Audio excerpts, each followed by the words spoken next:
Welcome to the Get Emergent podcast. This is where we like to discuss ideas and issues related to leadership, team, and organizational development. We like to provide concepts and ideas that you can turn into pragmatic experiments to help you develop your higher potential in your work and in your leadership. And hopefully you'll find some better practices to apply in your work. I'm Bill Berthel. And I'm Ralph Simone. Ralph, love the title of this episode, Toxic Independence.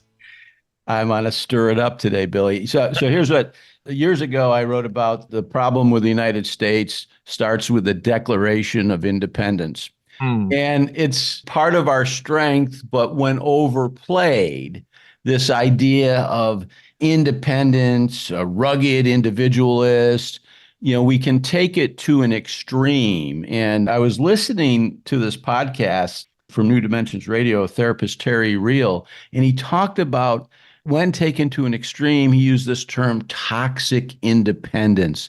And I thought, what a great concept for leaders and teams and organizations and individuals to be mindful of. When is my independent thinking and acting becoming toxic to the organization? Okay, so now we're going to get tagged by the federal government with this episode because we're going against our patriotism, but that's okay. I didn't know we were going there today. Oh, well, I didn't know I was going to say that, but totally. No, this is the kind of intelligent conversations I think we need to have more of, not just in our country, but I'm sure globally. So toxicity is an extreme, right? The same element in lower doses could be of value, right? Water is toxic. If you get too much in your lungs, you'll die. It's all about dosage, frequency, right? The concentration. Independence isn't a bad thing. Correct. But when it gets extreme, it has some toxic qualities. Yeah. I mean, there's certainly virtue in marching to the beat of your own drummer.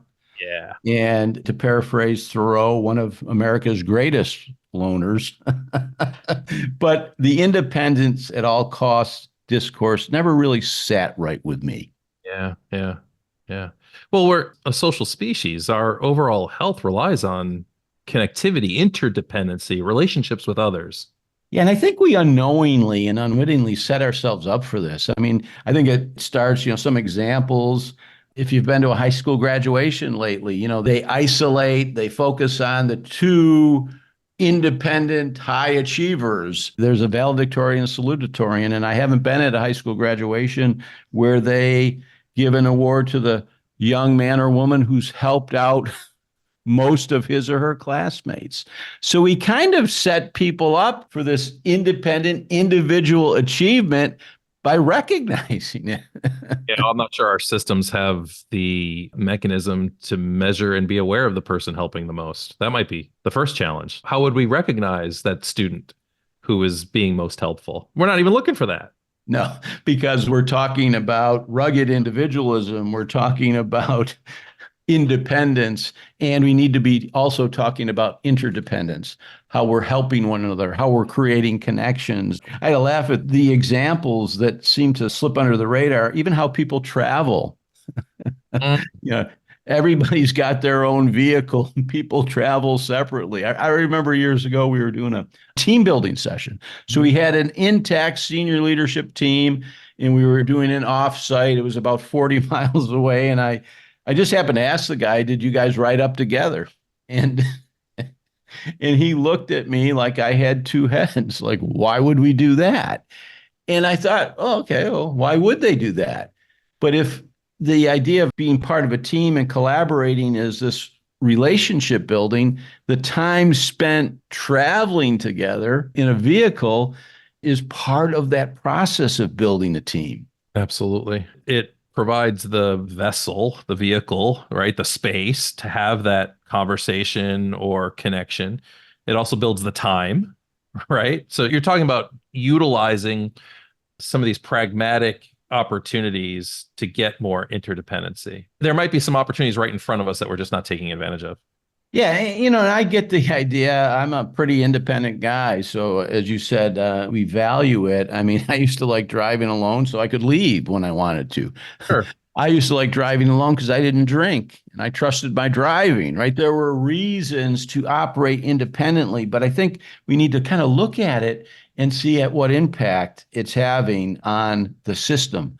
on the relationships in an organization, on our ability to really cooperate and collaborate and get the synergy of the differences. Yeah, what's coming up for me is this is almost a sort of equally dangerous opposite of like being too codependent, right? Like this toxic independence has us so self-reliant, we become very disconnected from others, possibly even harming others around us. Sure. Some real polarization. We could also have a podcast on toxic interdependence. Right. You know, where everything's a team and we get, and we have this love puddle, but we don't get anything done. Right. Yeah. So it is really balancing it. But if we go back to some other examples that energize me, I mean, this new phenomenon to me of ghosting seems to be, from my vantage point, an example of toxic independence. Like I people had to explain it to me because I couldn't. It was hard for me to get my mind around it. Like somebody just doesn't show.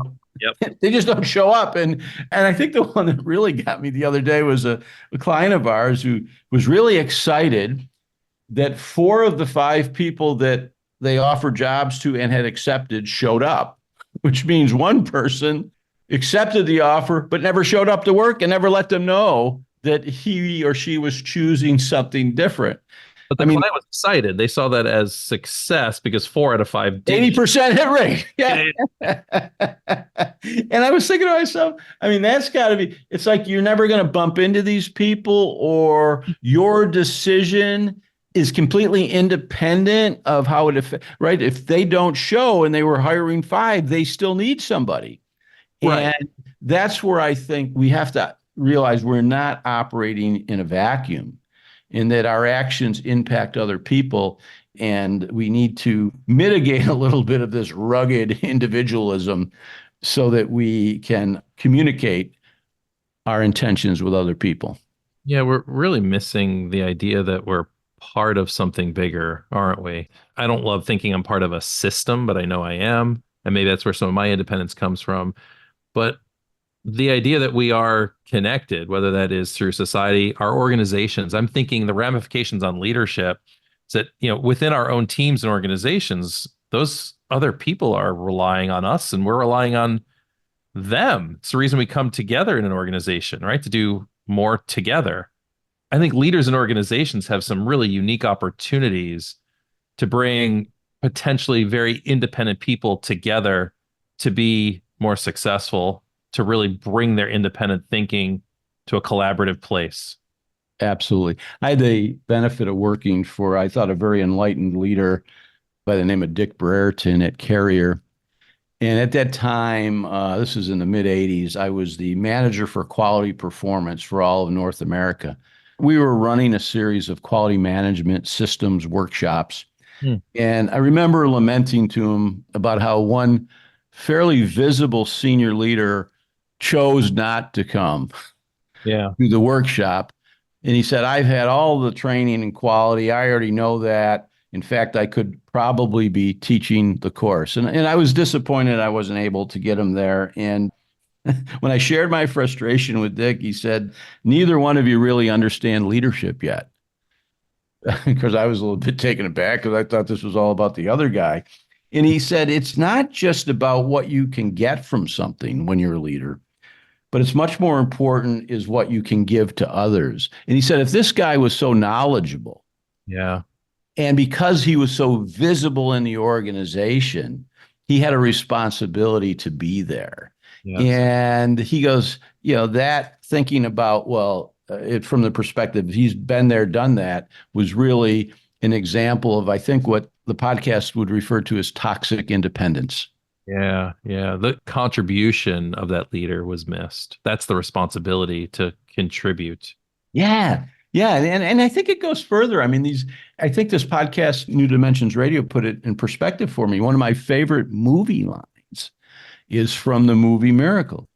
That was the story about the 1980 U.S. Olympic hockey team. Yeah, right. And they were all from different colleges and universities, and that's how they identified. The University of Minnesota, Boston University, Boston College.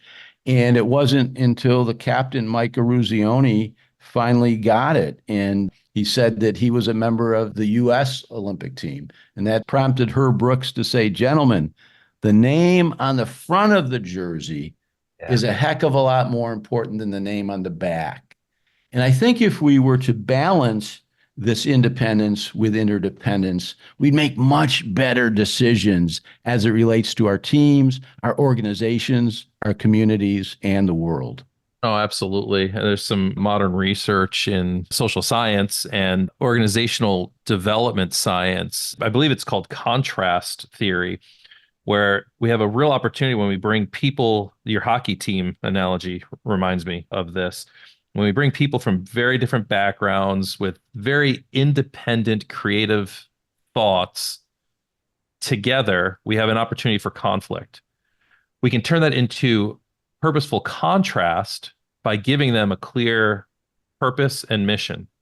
When that happens, conflict starts to dissolve, and the contrast of different ideas come out to some type of more creative, better outcome, right? So whether that's innovation, whether that's process improvement, leaders have some really unique opportunities to bring independent people together on purposeful teams and get synergy. No question. And, the one that I think all of our leaders can kind of take a little personal inventory on is showing up to meetings late. If you think about this idea, and I've heard people say, well, I didn't miss much. And we have this challenge sometimes when we do a training session. If we start at 8:30 and we're doing it and half the group is there. Mm-hmm. And so now do you start with half the group there? Do you cycle back? And there seems to be, at least my observation, a casualness around this among many people, which I think is because they're not seeing themselves as connected to the others that are part of that meeting or learning experience.